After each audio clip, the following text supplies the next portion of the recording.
Hi Starburst, I'm Angel. Welcome back to my channel. I'm gonna get into today's video. What's up you guys? We're back to another video. Berger and Carrie. This is basically the start of their relationship and their demise. So Carrie is with her publicist talking about the book launch, the so-called infamous book launch where Carrie actually begged Samantha to be there. And as Carrie and her publicist are talking, another writer walks in. It is her soon-to-be called boyfriend Berger, post-it note guy, and he kind of he's like, sorry for being here, and she's like, oh, I didn't realize you were here. And they Carrie and him kind of like have a cute little back and forth where he's very banterful, very funny, and she loves it. Carrie as a writer is basically just eating this shit up because we all love a funny man, and Carrie is kind of funny, so she's eating it up. She's liking the energy that he's bringing to her. Writers often like other writers or other creatives, so great minds think alike. Birds of a feather will flock together. We all know how that goes. We're taking a real quick break. Please guys, don't forget to like and subscribe. Carrie kind of has like a speedy entry, dates with him, and ends up kind of introducing him to her girlfriends. And Miranda is talking about a date that she had with somebody, and she's like, okay, hey, what's going on? I thought he would come upstairs with me.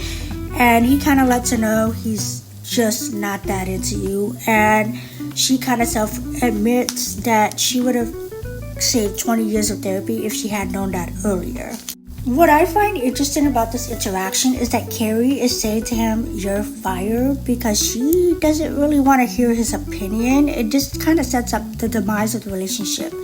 There's a scene so far where she kind of talks to the waiter and let him know, hey, I'm allergic to parsley. I don't want anything on my dish, not even a sprinkle in it on the plate. And he's like, yeah, he got it, no parsley. And she's annoyed with him, rightly so, because she's like, what's your issue? But also at the same time, he's also annoyed with her, and so he tells her that. And he's like, yo, you're not allergic. And she's like, what? I'm not allergic. And she's like, I don't like it. And he said, why don't you just say that? And she says that the reason why she says she's allergic is because a lot of the times parsley will always end up on her plate when she doesn't really like it.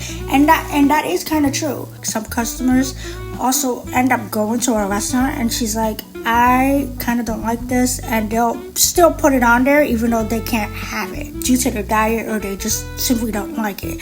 Carrie had Charlotte there, so Charlotte just kind of vamoosed out of there because she's like, uh-oh, it's about to be a second bad date of the night. What I find interesting about Charlie's interaction with these two is that she actually originally came to them complaining the date had brought her chrysanthemums. Usually men are supposed to bring sunflowers that have some sort of romantic intentions with it. Anyway, on the ride home, Berger says that he thinks he needs some time apart from Carrie. Here's the problem, is that Carrie basically wanted to speed run date this man when he was already dealing with a breakup.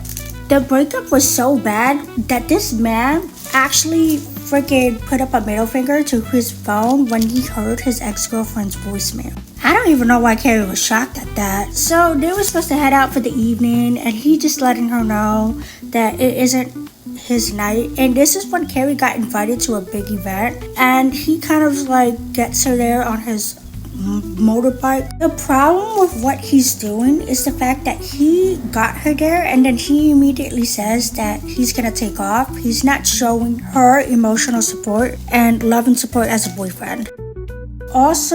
He also kind of shows jealousy about the fact that her life is reaching up, going up, while his is kind of like going down because he's not making any sales on his own respective book.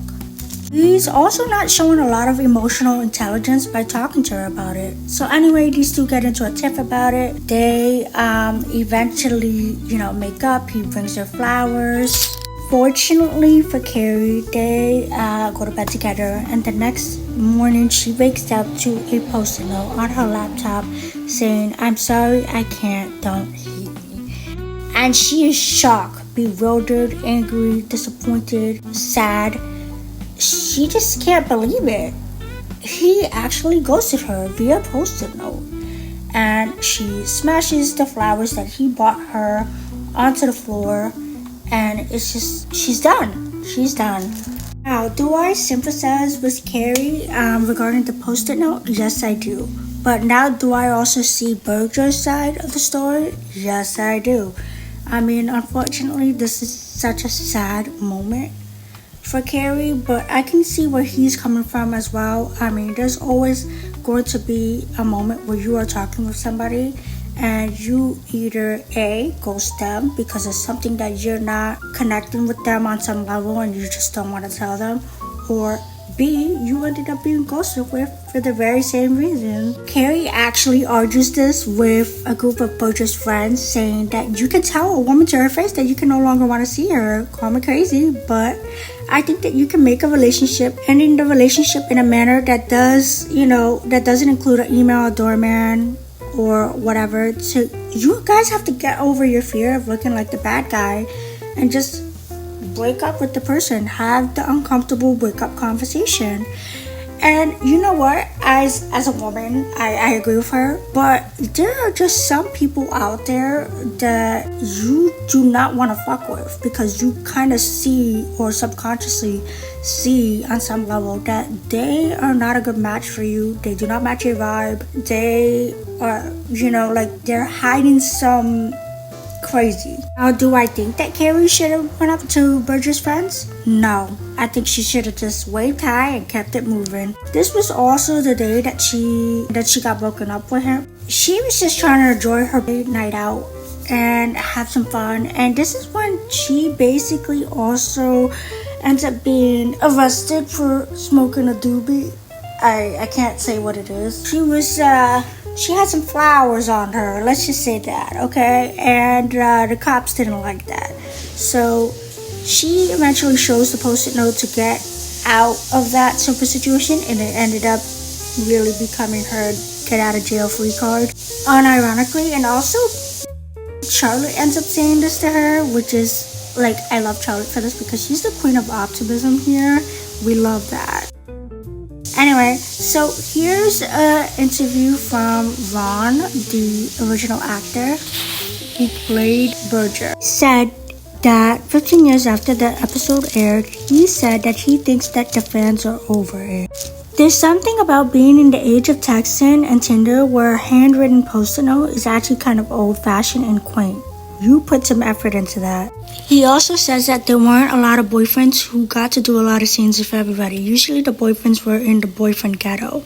And this stuff would only be with Sarah or Cynthia or whoever else was on the show.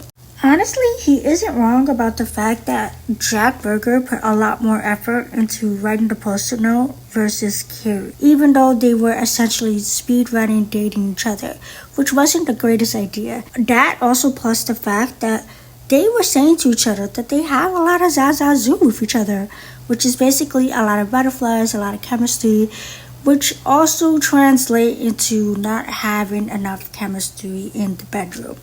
And that's a very real thing, I mean, you can also eventually end up dating somebody who's very too much similar like yourself, and you will not have that chemistry at all except out on a date. Someone on Reddit named Jezeline said they're both writers, they both have a similar sense of humor, they both make each other laugh. But he needed therapy to get his insecurity addressed. Someone named Deleted said, it reminds me of the episode of The Hamptons where she runs into Mr. Big and says, Dr. Bradley Miko was good on paper, like Natasha was. Someone named Lonely Galaxy said, when his friend explained to Carrie in the bar why would a man would do it, I was so surprised that I could actually relate to why he did it. I feel like this is very relatable as a woman because I feel like this is a very interesting topic to talk about. Back then, it was very much more of, hey, let's meet up in person, or hey, let's go hang out. I just find it very interesting that this type of conversation was being had way ahead of time. Anyway, that's the demise of Berger and Carrie. So let me know what you guys think in the comments down below.